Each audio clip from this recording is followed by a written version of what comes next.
All right, let's do this again. I'm sweating my ass off. It's hot as hell in here. July in here. I don't know what's going on. Maybe the heat is part of it. Who knows? I don't know what's happening, guys. Trying to do the live stream.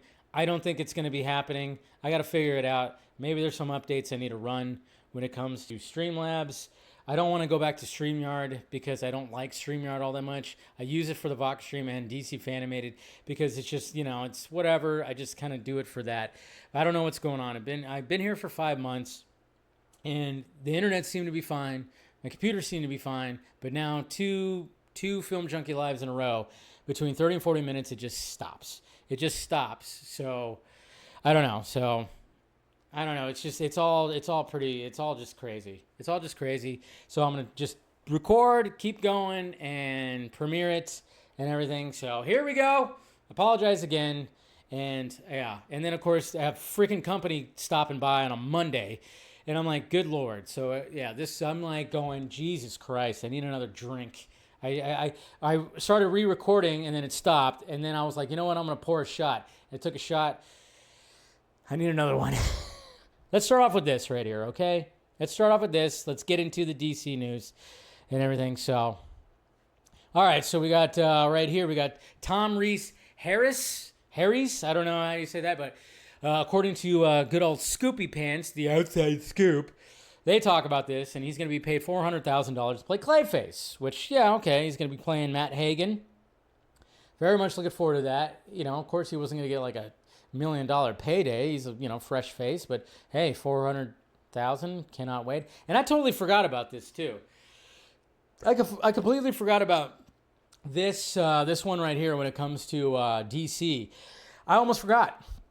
I was like, Deathstroke and Bane, the Deathstroke and Bane movie, and it was like, oh shit, that's right, that's still happening. But it never really got fully confirmed. But according to them too, the script for Deathstroke Bane has been submitted to James Gunn and Peter Safran, written by Matthew Orton, who did Operation Finale, Moon Knight, and The Cleaner. So that one apparently is also going to be, I don't know. That's going to be an interesting casting, and I don't know. Has James Gunn even really talked about that? I don't know. I don't get it. But, and then of course we have Zazzy Pants, who apparently was like, hey, what the hell? And like I said, I'm just using DC Film News because, friends with one of the main dudes. And he, they just have everything kind of just like, there's a lot of things to go over right now. David Zaslav pushed for Superman to be the first film in the DCU slate after being confused by how there had not been a standalone Superman film in over a decade. And he's pleased with the success. Yeah, we're all kind of wondering that. We were all wondering what was going on. We should have had 3 standalone Henry Cavill movies. And we should have had 3 Justice League movies. We should have also had that. But hey, you came in and yeah, you were confused. Everybody was confused. Why wasn't there more? Because Toby Emmerich and all those fucking assholes had a hate boner for Snyder and Cavill. But thankfully, they're gone. Of course, Peacemaker. Okay, yeah, that's going to be at Comic-Con. We got a James Gunn debunk. That's right. We got a James Gunn debunk for a scoop from Mr. Scoopy Pants right here. And it's pretty funny because it was like, okay, this has to do with Wonder Woman. All right, let's talk some Wonder Woman. In casting the role of Wonder Woman, DC Studios is reportedly seeking an actress with a TV-centric resume akin to Supergirl's Millie Alcock. No. That's not happening. That's definitely not happening. James Gunn has debunked it, and this is what's happening. Nope. And I'd never in a million years look for a major role based on whether they did TV, films, or whatever. It's all about the casting. I didn't cast Millie because of her past, but because she was the best one for the role. But we're also not casting Wonder Woman, nor even discussing it until a script is finished. Thank you. That's the kind of stuff that I like when James Gunn debunks and does all that stuff. But there you go. Thank you. Absolutely. And then, of course, when it came to the Josh Horowitz Happy Sad Confused podcast, We're trying to get James Gunn to admit what he is working on next, because even when I think with Brandon Davis, he was like, what's going on with Superman 2? And he's like, describe Superman 2. What do you think Superman 2 is? So it's not going to be actual like Superman 2, but it's going to have Superman centralized in the story, and basically James Gunn, obviously I don't have the clip. I wish I had the clip up and everything to go, but he just said like, follow up, it's not, but the announcement is going to be sooner than later. That's the thing. The announcement's going to be sooner than later. They have it planned out. That's what's interesting. They have it planned out on exactly when they're going to be announcing more stuff. So that's good. It's not going to be that. What was the riskiest thing when it came to Superman, according to James Gunn? Well, apparently, the riskiest thing is just to have dialogue. That's right, guys. Two characters just talking with each other, because everybody has to be stimulated every 3 seconds, and just have explosion, action, and all this kind of stuff, especially when it comes to CBMs. But I would say that shouldn't be the case. I mean, The Dark Knight, one of the best, most iconic scenes was Batman and Joker in the interrogation room just talking to each other. I loved, even in Suicide Squad, David Ayer's Suicide Squad, that I know is Studio Squad, but this scene was, what he wanted in there is when they were at the bar and they were talking with each other. I thought that was one of the best scenes. I love it when people just talk to each other. There's nothing wrong with that. But according to James Gunn, he said that, yes, having that 12-minute interview scene between Lois and Clark, that was risky. Very strange. No, I don't think it was. He also talked about how he had an idea for a crypto movie. There was 3 different ideas, and one of them was crypto and Superman kind of chasing after him as a supporting character. Thank God that didn't come about. Thank God. Of course, we talked about the Henry Cavill thing. Let's see. Oh, apparently there's going to be a behind-the-scenes documentary that will be included with the Blu-ray. So... And then, of course, there's talks about, Lex Luthor being in that suit, and James Gunn saying, we still have plenty of time, when it comes to his exosuit. So James Gunn talking about Corn Sweat giving that speech at the end was one of the greatest moments, because apparently it was a little struggle between him and Corn Sweat, and even the Holt aspect of it too. And then James Gunn got a little dark when it came to Lex Luthor, that they had to actually tamper down, because pussy.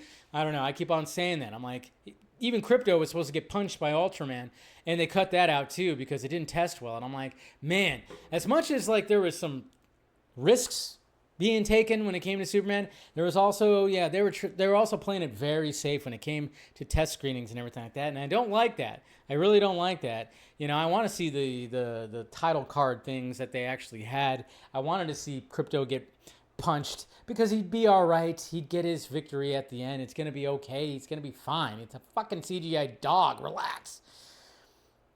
But there was something else that they had to temper. And then there was also a line where Guy Gardner does stop being a pussy, and Superman says there are kids around. And apparently that tested well, but they were like, no, we shouldn't do that. Apparently that was the thing. That was a heated battle, not to mention him rescuing a squirrel. But we got this right here of Lex Luthor in a dark scene. A really dark thing in there. There was a really dark thing, but it was never a big. Once I saw the movie, I'm like, this is. What was it? So, oh my God, it's so bad. So, Lex shoots the guy in the head. Yeah, that was always done in this extreme wide, so it's not too graphic. But the guy fell on the ground, and blood is pouring out onto the platform. And Lex looks down and he sees that the blood is about to get on his shoes. And he's like, oh my God, my shoes. I feel like he's very, it's like me. He's very OCD. I don't like stuff. So he's like, oh my God, my shoes. He's like, Gurkos, get down on the ground and soak up the blood. Sure. And Gurkos goes, what? No. And Nick looks at him. His delivery is great, because he just looks at him and he looks at him straight and he's like, no. And then Gurkos just sheepishly, sadly trudges forward and lays down on his back. And he's so funny. And he lays down on his back and then just starts and soaking up the blood. Oh my god! And then Nick looks over it. Superman says, "I'll see you tomorrow." And then they drive away. Mr. Handsome, take me away. And so that was a scene we shot, right? But you knew even that I it was cut maybe it pretty early from the movie, so that was never. I don't even. That's one of those scenes where you go, that just doesn't work. That's a little too much. And I'm glad that Gunn actually said that. So that wasn't like a test screening thing, but he just was like, yeah, it's ridiculous. To have him do that, it's really stupid. Yeah, so I'm glad he actually did. And then, of course, talking about James Gunn reveals Brainiac was considered. When is Brainiac actually going to be in the cinematic world? My God. James Gunn shares his new update on the Batman 2 script. I like it. We're headed into the right direction. There are some things we're still got to work out, but it's headed in the right direction for sure. Yeah, of course he's going to give notes and everything. And then, of course, he talked about Lobo and Supergirl. Lobo is so freaking awesome. Jason Momoa is so, oh my God, yeah. Lobo is great. You don't want to say too much and everything. Clayface is about to go into production. This is a total horror movie. It could be a Blumhouse movie, a big budget, all that kind of stuff. Don't expect The Flash or Aquaman anytime soon. The Authority apparently the writer for The Authority has moved on to like another project, which is kind of interesting. He also confirmed that Luca, Luca, who's supposed to be doing Sergeant Rock, that's not happening for sure. It seemed like it was. Everything seemed like it was in line, but apparently it didn't. So that's crazy. Kind of crazy, but what can you do? And then another scene that got cut out was just the fact that Crypto was killing abominable snowmen. So the VFX supervisor said, "No, yeah, geez, can't do that. We're not going to have that. We cut that out." And we talked about that, where I think James Gunn actually talked about that as well. So. And if you need reason to watch Superman, if you haven't watched it yet, well, you can watch it for Gabriella Maria. Is it Maria or Gabriella? I can't remember. I know she has, one of them's the last name, but I mean, she's not bad to look at. And so she made this little video right here, of course. Let's go ahead and just turn that off. Look at those abs. Yeah, she got real in super shape, and there she is in the costume. But yeah. She's like both sexy and cute, that kind of little combination. Kind of awesome. James Gunn actually says he has plans for Gorilla Grodd in the DCU, so that's good. Of course, they asked him about Alan Ritchson again being Batman. He says he's a fan, but let's wait and see what happens. They're going to get finished with the script first before they start casting, so. Jack Quaid praises David Corenswet, of course. So we got Jack Quaid praising David Corenswet. We also have another person that praises the movie as well. Jack Quaid said, "David Corenswet, you are Superman, period. He created a soup whose humanity shines through in every frame. It's so incredible to watch him fly. Sincerely, anime Superman." So good on Jack Quaid, because he is the anime Superman. But that's not the only one that made a comment on it. No, that wasn't the only one, because we had a former Superman that also wanted to talk about how he reacted to Superman, and I don't think we have it here. Oh, there it is. Brandon Ralph, I can never say his name right, but this is what he had to say about the new Superman. "I really enjoyed it. I think David Corenswet is fantastic. I cried no less than 3 times. I really got into it as I'm watching him navigate those tricky Superman moments in the first conversation with Lois and Clark in the apartment, and then all of the family stuff for me really hit. It's a big movie. There's a lot in there. I have to go see it again." So you got praise from 2 other Supermen. Good stuff. You're up, Dean Cain. Stop being tribal and just watch the movie, Dean Cain. It's okay. It won't be woke. I swear. Jesus Christ. So sad. It's like, come on, Dean. Now you're playing too much on your side. Get it, you're conservative. Nothing wrong with that. But at the same time, stop being that. Mr. Handsome. Look at Mr. Handsome right there, and his girlfriend, maybe? I don't know. But there's Mr. Handsome. That is a creepy little freaking, what the hell? Holy crap, guys. And I don't know who she is. I'm guessing that's one of the makeup people, one of the people that are putting all those prosthetics on. But I'm wondering who the hell is underneath that. It's got to be somebody who's pretty small, skinny, and whatever. And then of course we're kind of going like white Martian, right? It's a white Martian. Is that supposed to be a white Martian? What's going on? And apparently, too, little thing is that you could find his picture on Lex Luthor's desk. Is Lex Luthor have a little thing for white Martians? Is that why he had that line that says, tall, dark, and Martian is not my type? He likes white and short and frail Martian? Got a kink there, Lexi Poo? I don't know. James Gunn ain't pulling any punches. He ain't pulling anything back. He ain't going to be like, oh, no, I'm going to course correct or whatever the fuck. No. And this is one of the risky things that he took when it came to his Superman and when it came to the whole Jor-El and Lara thing, which is the fact that they were like, hey, go down to these humans. They're frail. They suck. And, just take a bunch of wives and make a bunch of babies and try to help this whole thing right here. We're going to try something different. And yeah, James Gunn was like, no, I'm sticking to it. We're not going to let Supergirl, and if some of the things that happen in Supergirl Woman of Tomorrow, yeah, you're not going to be like, she's not going to just sit there and be like, oh yeah, we're going to course correct when it comes to that. No way. Go! James Gunn says fans are shit out of luck on the Jor-El Lara twist being retcon and explains why Supergirl didn't tell Superman. You're assuming that everybody on Krypton is the same. And how would she know? She's younger than him, so she wouldn't know. So that's not going to be retcon. That's not going to be changed. And to be honest, I liked it because I was like, oh, that's different. And I love how it's making everybody upset, or making a lot of people upset, I should say.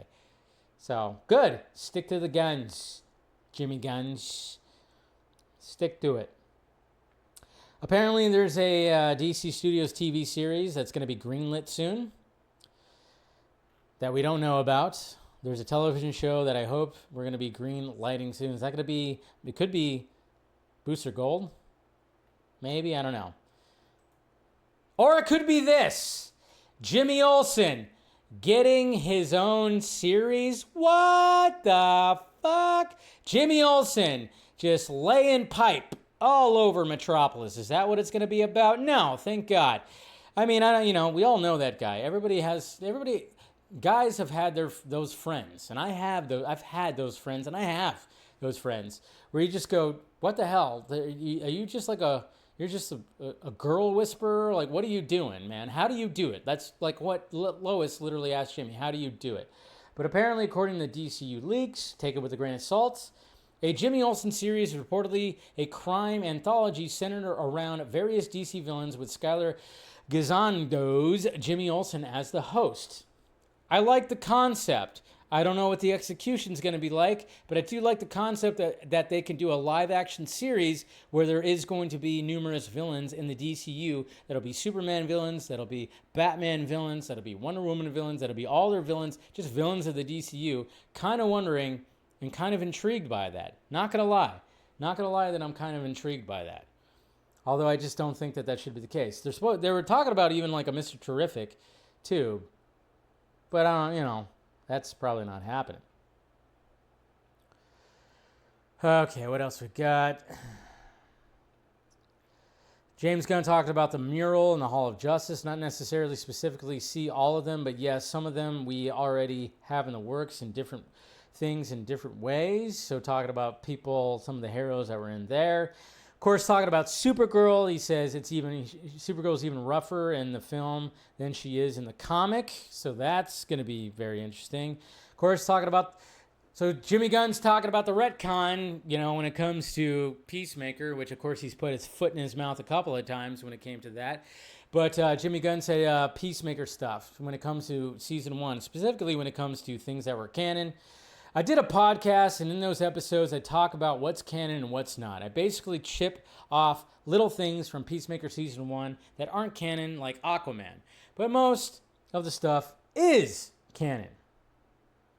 But we all know that, so that, just ignore the fact that the Justice League showed up at the end.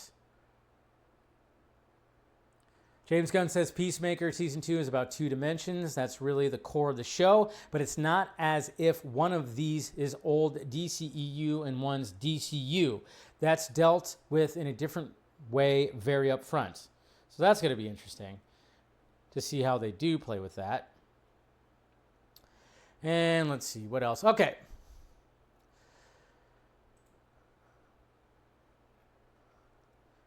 We have a Wonder Woman writer. That's right. Wonder Woman has an official writer. We now know who it is. James Gunn has confirmed it. And, I mean, it's basically like, hey, they have somebody who apparently turned in a very good Supergirl script that they very much, James Gunn and everybody really liked, and they're utilizing that script. So now she's going to be tackling Wonder Woman as well. And that is Anna Naguara. If I'm saying her name wrong, probably. And if you know, like, I mean, apparently she's doing good work because obviously she got the Supergirl movie. She's writing the Teen Titans movie as well as the Wonder Woman script. And James Gunn has given some praise when it comes to that Wonder Woman script. So it looks like Anna is one of the greats when it comes to that writer's room. And let's see, we got flying. So I guess this is like a version of the volume, but not quite. I don't know. I forgot what they actually call this. I don't see, but the volume was like one thing. The volume was like one of those things, like anytime that you would use the volume, like especially when you look at like Mandalorian and some of the Disney Plus shows, like the Marvel shows and stuff like that, when they use the volume, it's essentially the background. It's an in-depth background. A lot of that. When it comes to certain things. So when they were doing the stuff when it came to David Cornsweat's Superman, they were utilizing some of that stuff too, but it's not quite the volume. And of course, naturally, you know, people like pulled up something where James Gunn said he's not using the volume. Yeah, this is called something else because, and again, it's hard to explain to these people because they hate the man so much that it isn't quite the volume that the volume was utilized for in the past. So basically, that's why you have all these little markers right here. And you look at the monitor right here. I mean, that's not exactly, obviously the background's not going to be looking like that. They're going to still replace the background. I don't know if they're actually like trying to do something to try to just get certain points in how they do it. But yeah, this is like basically just the behind the scenes. And they're just kind of like testing things out or whatever. Cornsweat doing that, and that's that shot right there. But as you know, like when you see the shots, that's not what's in the background. They're still replacing the background. That's what's so interesting about it. It's almost like they're just doing that just to get like, hey, we're gonna make you feel like you're flying, David Cornsweat. It's so interesting.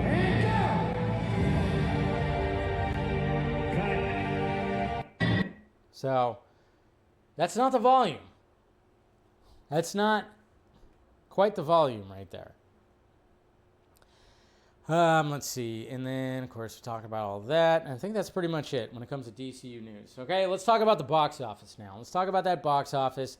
And Box Office Mojo, I don't know. It's so weird because Box Office Mojo is pretty reliable, but it's not fully reliable because then I'm seeing other things too because... So the Superman box office is just looking like, okay, so we got Superman box office second week, and we're looking at like, okay, what was the drop? What was everything? Obviously, that was like the biggest thing when it came to Superman. So if you look at the box office numbers, according to Box Office Mojo, it had a 54.2% drop, made $57.2 million this weekend. And then if you click on it, it shows it at $406.8 million. And everything. 235, 171.8. International numbers getting a little better, but still not strong, which is very interesting because they're just like, oh, who cares about Superman? We heard it's woke. Or I don't know. But apparently it actually, when it comes to certain numbers, it was like 409. So it's only like 3 million more, but it's like 409. That's not too shabby for 2 weekends. For 2 weekends. Yes. Obviously, for a big, huge Superman movie, yeah, we'd hope that it was already like well almost into 600,000, and who knows if it's going to reach. It's definitely going to break 500 million. It's definitely going to break that, but they're projecting it to actually make 600 to 700 million, which is like, okay, that's what they wanted. Now they know this is a good investment. We're not pulling the plug. That's the whole thing, and of course, there's going to be people that are Gonna just say like, oh, victory for, Man of Steel, which, yeah, go ahead, because yes, more tickets were sold then. Fine, because 2013 is the same exact, it's exactly the same. It's exactly the same how it is in 2025 too, by the way. Everything's exactly the same. But you can't tell those people that, okay? Even like it's just, if they have a bias, they have tribalism, you can't tell them the certain things. I already broke it down last week, that there's many things that you can actually account for all this stuff too, but at the same time, it's not going anywhere. It's still not going anywhere. It's still doing well. A movie doing over $400 million in 2 weeks, yes, it's going to be fine. Yes, it's still, to really make its money back, needs to make about 275 to 700 million. And I don't know if it's going to make that, but it'll get close, most likely. And then you never know. You never know. But it's, again, not a flop. Not a flop. A flop is what Madam Web did, Craven did. So it's not a flop. We're going to be okay when it comes to that. All right. So the box office, we'll get to the rest of the box office this weekend too. So, man. Struggles of a Monday Film Junkee Live, I tell you, right? Oh, man. And then we still got this. Do I still have that up? Whoop. Oh, yeah. I did reboot my computer, but, oh, man. So, we got to do the next thing.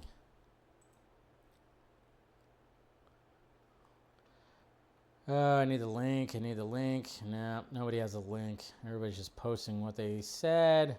Damn it, I had it up, and then I just realized I closed out. Oh, there it is. All right, so it's now, but is that the actual article? Fuck. Is it all deadline? I guess it is. All right. Let's see here. Go ahead and do all this.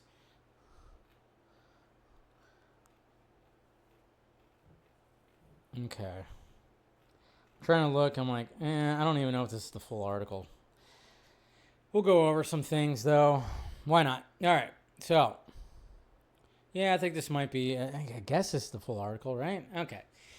Let's talk about the future of the MCU according to Kevin Feige. And we got a Deadline article right here when it talks about everything. Obviously, Marvel Studios not having a big presence at Comic-Con, which I'm like, yeah, that makes sense. Not going to have a big presence at Comic-Con, so why not just drop a bunch of info during the week of Comic-Con to get people to keep on, talking about it and everything like that. You got Fantastic Four coming out and everything, so why not just do that? And I guess that's pretty smart. Yeah, give an interview, and it actually is pretty smart because people are going to be talking about it leading into Comic-Con and leading into Fantastic Four. So let's go to the article right here.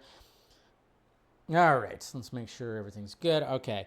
Kevin Feige on fixing superhero fatigue and how James Gunn gave Marvel props for Superman. Making less. If there's a cure for superhero fatigue for Marvel Studios boss Kevin Feige, particularly in the wake of the brand's string of bombs, including Eternals, 402 million, which is so crazy to think that that's a bomb. Thunderbolts, 382 million, and the Marvels was definitely a bomb.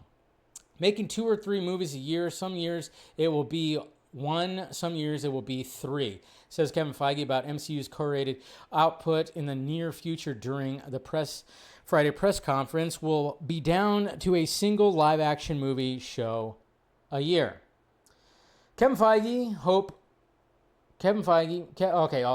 Also, for Feige, hope prevails in rivals studios. Man of Steel recently crossing 407 million worldwide and counting. Look at Superman. It's clearly not superhero fatigue, asserts the Marvel Studios producer and president, who believes that comic book movies are poised for better days. In the wake of those movies, the MCU is finally looking at its first $100 million plus opener with, of course, Fantastic Four. Still, Feige doesn't have regrets with regards, Jesus, with these ads. Can't even get rid of that. On the Disney Plus and blah, blah, blah, talking about that, we'll just go past that. From the start of the MCU through 2019's Avengers Endgame, the second highest grossing, they talk about all this stuff. The experimentation and the evolution of, I'm proud of and wouldn't change. It's Feige who counts WandaVision and Loki as major wins for the MCU on Disney+. It's the expansion that is certainly that devalued the studio and its content. Still, it was worth the gamble given the bottomless well. We always had more characters that people are asking us about than we could possibly make. Feige explains, coming out of Avengers Endgame, the plan was, what do you do with success? So much of our storytelling had been built for the finale of Endgame that thinking about the future was purely about, well, what do we do with the success now? Do we do more of the same? I guess we had sequels lined up. If you take success and don't experiment with it and don't risk with it, then it's not worth it. That's why Eternals was first up. Let's take something that nobody knows that has these giant celestial mythical characters and work with a filmmaker like Chloe Zhao, who sat around pitching us the history of humanity.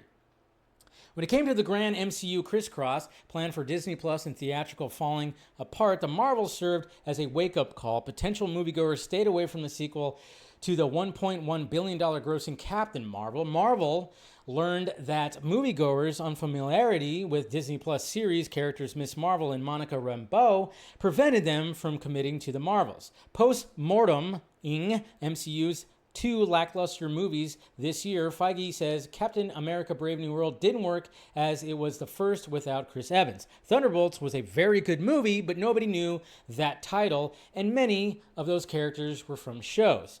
There was that residual effect, audience going, and I guess I had to have seen the other shows to understand who this is.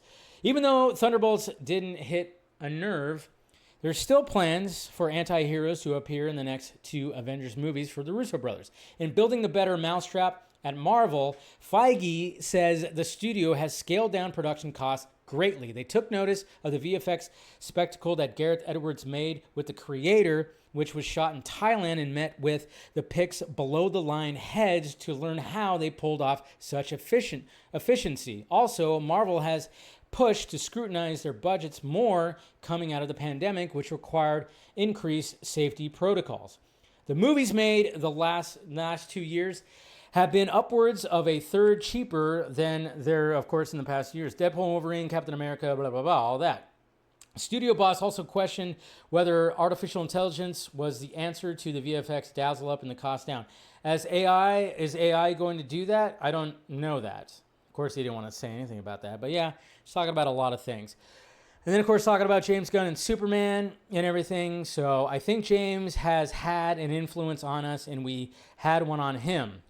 Talking about that. We texted. I was telling him how much I loved the movie, and he said, I wouldn't exist without you guys. And at the time when theatrical is being taken hostage by streaming, it pays to be brother in arms. I think studios see every other studio as competition. Right now in our business, I root for every studio. I want every studio to succeed. Good way to wrap that up. Kevin Feige, that's a good way to wrap it up. I mean, who knows if that actually happened? It could be a lot of fluffering when it comes to all that. Sure, it could be a lot of fluffering. But he also very much mentioned, which is something that I was like going, oh, thank God, that was mentioned in some of these interviews. And there's going to be a lot of stuff that I didn't even like touch with when it comes to future projects. I mean, one of the big things that he did talk about also, I mean, there's 2 things that I was really like hitting close to home. The first one, when it came to the reboots, and it's like, again, using the term reboot when it comes to the MCU. Reboot is a scary word. Reboot can be a lot of things to a lot of people. Reset, singular timeline. We're thinking along those lines. X-Men is where that will happen next. Of course, talking about after Secret Wars. What? Okay, so is it a reboot? Is it not? But then he talks about, like, yeah, eventually we're going to have to recast Tony Stark. We're going to have to recast, Steve Rogers. We're going to have to eventually do that. So it is going to be technically a reboot. It might be a soft reboot. I don't know what's going to be happening when it comes to that. But he also plans on doing this for another 10, 15 years. He said that too. He's going to retire as this. He's not going to Star Wars. He's not going to anywhere else. He's sticking with it. And that's good. To be honest, I think it's good, but then, we'll see what happens in the next 5 years.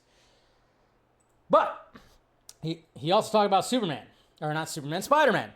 They start with S's. Spider-Man, when it comes to Brand New Day. We finally have clarification on Spider-Man Brand New Day. Is it going to be a multiverse story or is it going to be a ground level? Well, finally, we have Feige Pants right here just kind of going like, okay, here's what it is. And thank God, thank you for clarifying it and confirming it. It's a grounded street-level story. He's on his own, focused on protecting the city and facing street-level crime, not world-ending threats. Thank you. Finally. And have the fucking blind guy in there. Have the strong chick too. Have the super strong guy from Harlem. You know, you can have those guys too show up. You can still have some cool cameos, you know, from those street level heroes. You have to have Daredevil in it, right? I mean, I think we all kind of want that. We all want that, right? So at least we have that. So there you go. There's Mr. Feige Pants that is handling all that. All right, let's talk about the box office. The rest of the box office, we already talked about Superman, of course, taking the box office win this weekend, and those numbers when it comes to that. But let's talk about the rest of them. And yeah, I know you did last summer in Smurfs. Killers. Nope, not really, because Superman and Jurassic World are still topping those. So we already talked about Superman, 58 point... Oh, did they finally update that? Yes! They updated it. Okay, so when I was showing it earlier, they just updated in the last 20, 30 minutes. Yeah, remember when I was like, oh, it said 406? Now they have the actual number, and it's 409.3. Jesus Christ. Fucking Box Office Mojo. Why are you guys so late on it, man? I tell you, but there you go. Jurassic World, though, is sitting pretty at $649.8 million. This movie's going to probably, I think it's going to top off in the $700 million, early $700 million. You know, still good. You know, it's not as good as the previous ones, but still good. And then you have the newbies right here. I know you did last summer, which is the one I saw, and I'm like, nope. Didn't really like that, and apparently people didn't really care to really go to it, but not too bad. 24.3 worldwide, 12.7 domestic, 11.6 international. So, not too bad. And then we got Smurfs that, yeah, I mean, I guess it's not terrible. I don't know how much this movie cost. I can't imagine it wasn't too much. But Smurfs made $11 million, 22.6, 33.7 worldwide. So, yeah. And then rounding up the top five is F1, sitting kind of pretty. 463.1, not too bad, but, you know. I thought that would have been at 500 million by now. Then you had Eddington come out, you know, the Ari Aster movie, which, you know, obviously wasn't going to have a big, huge hit at the box office. 4.2, not too shabby. So, there it is.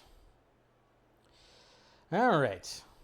So there's your box office. There's the rest of your box office. Thank you, Box Office Mojo, for updating the rest of it. My God. I'm like, really? I was like, wait a minute. All right, then finally, let's wrap up today's weird double show thing as things are, you know, when it comes to all this. Man, tell you what. Tell you what. All right, let's talk about this Predator Badlands trailer right here. Let's kind of like go through it a little bit. And this is a badass trailer. This trailer is better than the first one. And it starts off with what? It starts off with, what's her name, is Ellie Fanning, as the droid from, of course, Wayland. Wayland droid right here, which you could see the logo in her eyes. You could see the logo behind her. She looks like she got pretty effed up right here. And it's let's kind of go through this trailer. Already cool. Already really cool.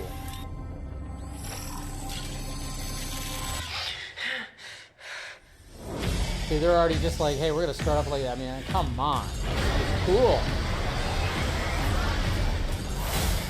So this is your first hunt.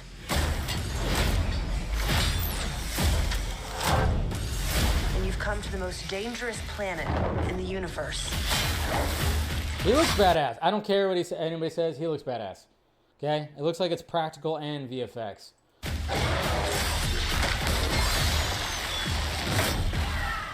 We got him taking on all these crazy creatures. I mean, it's just giving me Predators vibes. And then you got this right here.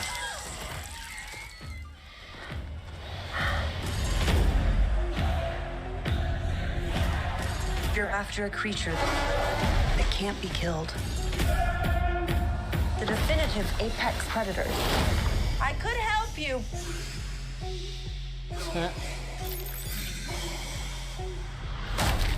Well, good luck with your journey.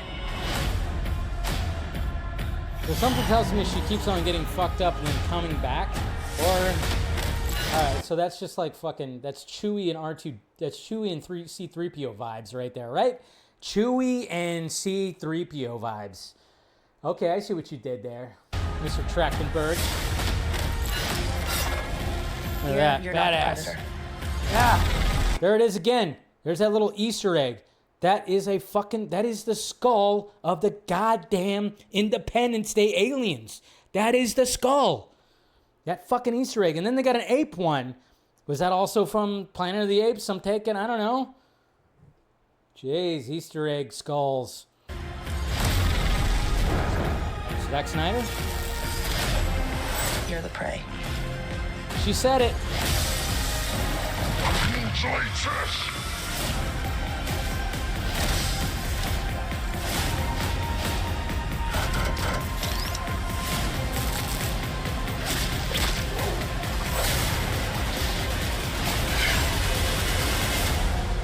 Looks so good, man. Come on. We might not be alone in this hunt. Oh, man. Come on, man. Come on. This is just good. Killer of Killers is also good, too. So I'm like, come on. This is going to be fucking something special.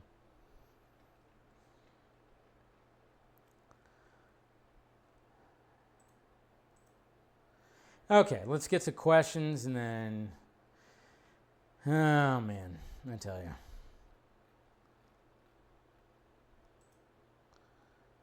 Just going to premiere this and do all the things and ha. All right. Let's see. Let me get to your questions on Twitter. I'm going to have to do it. Oh, man. This is so annoying. No, I'm just thinking of stuff right now. I'm like, good Lord. Let's start off right here. Hey, Dave, I hope you got a chance to see our review of Superman. Haven't checked it out yet. Sorry, Axel. I'll try to check it out. I mean, you kind of already said what you felt about it on Twitter and in the chat. Eric, hey, Dave, say what you will about the new Supes film, but I'm seeing people who aren't exactly Snyder zealots complaining about the film missing what makes Superman what he is. Others have loved it, of course. So will we ever again see Supes take fans unite around? Will we ever again see a Supes take fans unite around? No. People are way too tribal and it's never going to happen. No matter what you say, pretty much. Jaja, what did Kevin Feige just do? Why did Kevin Feige just do what Gunn did for the DCEU? Announcing a reboot isn't a great way to promote movies or get any hype or excitement. He should have waited for after F4 because of the pre-Avengers hype is dying. The pre-Avengers hype is dying. He didn't do exactly that, though. I wouldn't say that he did that. He just said that eventually it's gonna have to. It's gonna have to, they're gonna have to like do like a reset or something like that. I mean, he didn't exactly do what they did when they announced like the new slate. Versus Seed with the Jimmy anthology show. Any villains you'd like to see featured? My money's on Captain Boomerang alive. That'd be pretty cool. Yeah, I mean, there could be a lot of like little, Mixus Pitalik. We could have him somewhere, just pop up and have a fun little episode. When it comes to Batman villains, I don't know. I don't know what small Batman villains that they could have. Batmite will probably show up in that. I wouldn't be surprised because I know James Gunn's wanting to do that. Rest97. Hey, Dave, I was watching the scene in Man of Steel where Zod sends his message to Earth about an alien being among them, and it reminded me of a Batman teaser where he's looking at the Bat computer and sees Zod's message. Do you remember seeing that teaser? It was really cool to see. Yeah, somebody made like a fake teaser of like that where it was like showing up on all the screens in the Bat cave. Yeah, I remember seeing that, and people were like, "Oh my God, it's real! It's from Batman vs Superman," and blah blah blah. Somebody made that, and that was like back in 2015. That was like 10 years ago. That was no AI when it came to that, which is kind of cool. Devin Wooter, hello Dave. Me and my friends watched Superman. It was so good. What's your favorite scene? I think my favorite scene is actually the interview scene from the movie. For me, Mr. Terrific and Lex Luthor, he is such an ass in that movie. You think the next Superman sequel will be World's Finest or Supergirl Team Up? Well, it's not going to be World's Finest because James Gunn's already poo-pooed that, but might be a team up. Could be. Honestly, my fan cast for the new Wonder Woman is Eaton from Yellow Jackets. I don't even know who that is. I haven't watched the series. Hey, Dave, do you think they will have the Daily Planet crew show up in the Jimmy Olsen show? Absolutely. But we'll say Clark and Lois is out of Metropolis. No, I think they'll show up there too, but they'll just, show up in like random scenes. They'll shoot those scenes for like a couple of days and then just like put them out there. And then we got this guy right here doing like the different ones. There's Bill and Monica. There's Epstein and Trump. Oh, good Lord. Okay.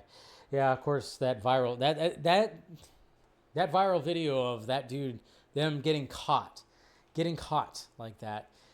Just absolutely insane.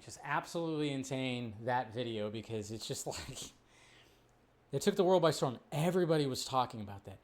When I went to the Dodger game, there were people in line that I overheard were talking about that video. That's how viral that. Everybody knows about that video. That's what's so weird. And it's like, how is that even possible? And I'm like, how? Just imagine being in their shoes. They were like, they planned this whole thing. They were excited because you know how it is. Okay, I'm not backing up what those two people did, but you know how it is.